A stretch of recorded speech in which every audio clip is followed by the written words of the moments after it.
Since the end of World War II, the United States and Britain had shared a special relationship coined by Winston Churchill in 1946. But a special relationship should not leave one partner bankrupt and a shadow of its former self, whilst the other emerged as a global superpower at their expense. Before 1939, Britain had been the most powerful nation on Earth. Exerting influence worldwide, the pound sterling was considered the reserve currency. But by 1946, Britain had become nothing more than the United States' junior partner in global affairs. What followed between 1939 and 1946 was a series of strategic traps disguised as aid packages, designed to strip Britain of its global position on the world stage. This was the story of how one nation could deceive another nation into ceding its superpower status. By late 1940, Britain was alone fighting Germany and was practically bankrupt. They had liquidated their gold reserves and most of their US investments to pay for supplies. Britain was months away from complete bankruptcy, so Churchill called upon their closest ally, the United States. President Roosevelt offered a solution to Churchill, the Lend-Lease Act of 1941. On the surface, it appeared the US was helping Britain in its struggle against Germany, but underneath the goodwill gesture, America's true intentions hid. The first of three major economic blows to Britain. Article 7 of the Lend-Lease Agreement stated that Britain was to end discriminatory trade practices. Since the Ottawa Agreements in 1932, Britain and its empire operated as a closed economic bloc known as imperial preference. Tariffs on foreign goods made British goods more attractive, even when alternatives were better and cheaper. Tariffs kept British industry afloat, whilst simultaneously locking American goods out of a massive chunk of the global market. U.S. negotiators, led by Secretary of State Cordell Hull, demanded that Article 7 be included, or the U.S. would not sign the Lend-Lease Agreement. British negotiators reluctantly signed the agreement, knowing the price would be the whole empire. Lend-Lease shipments soon flowed into Britain, and the fight continued. By 1944, the end of the war looked imminent, so the Allies convened to discuss the post-war global financial system. The meeting was ostensibly about global monetary cooperation, but in reality, it was designed to strip Britain of its economic dominance. Britain's chief negotiator, John Maynard Keynes, proposed a neutral international currency to protect debtors from creditors.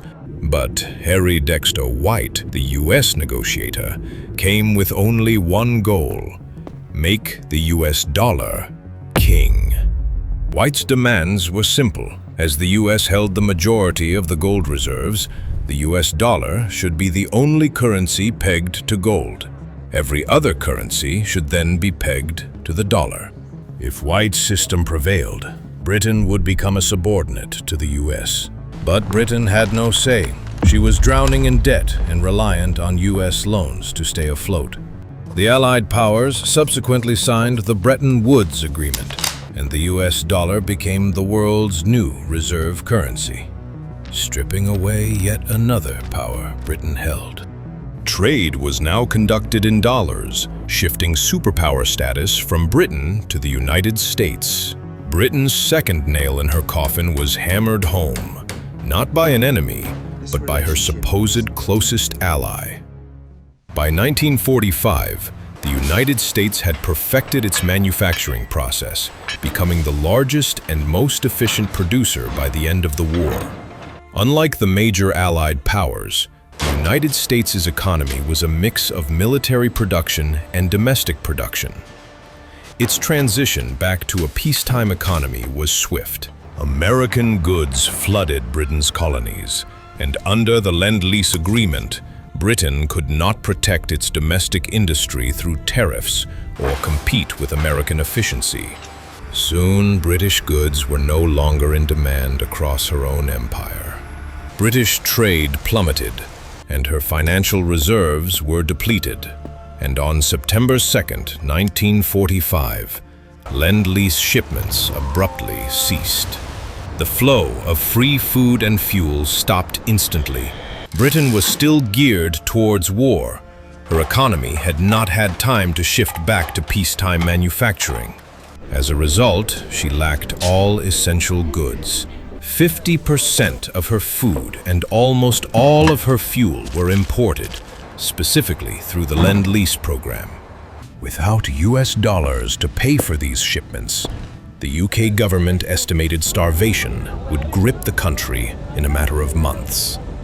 In desperation, Britain sent John Maynard Keynes to negotiate one last time.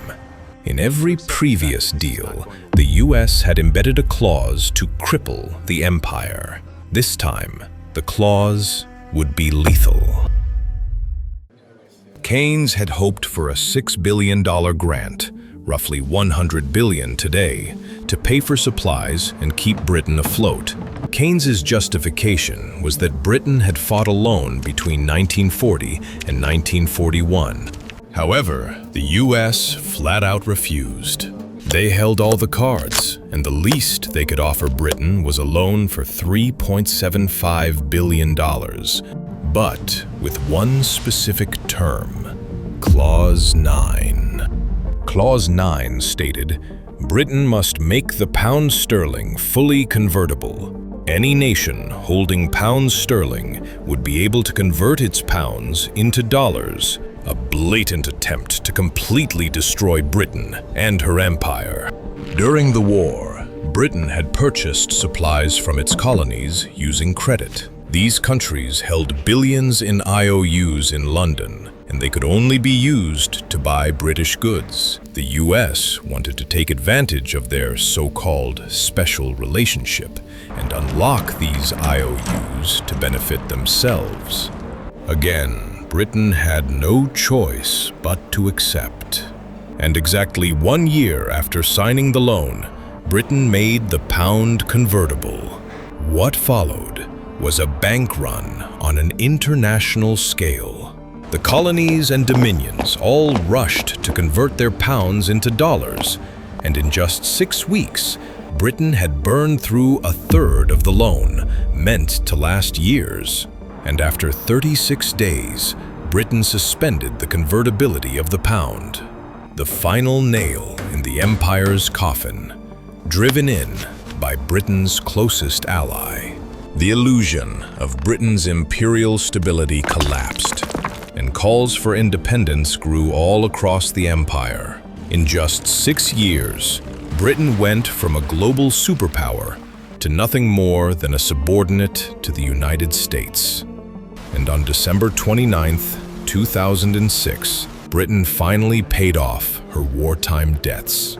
A special relationship that seemed to benefit only one partner.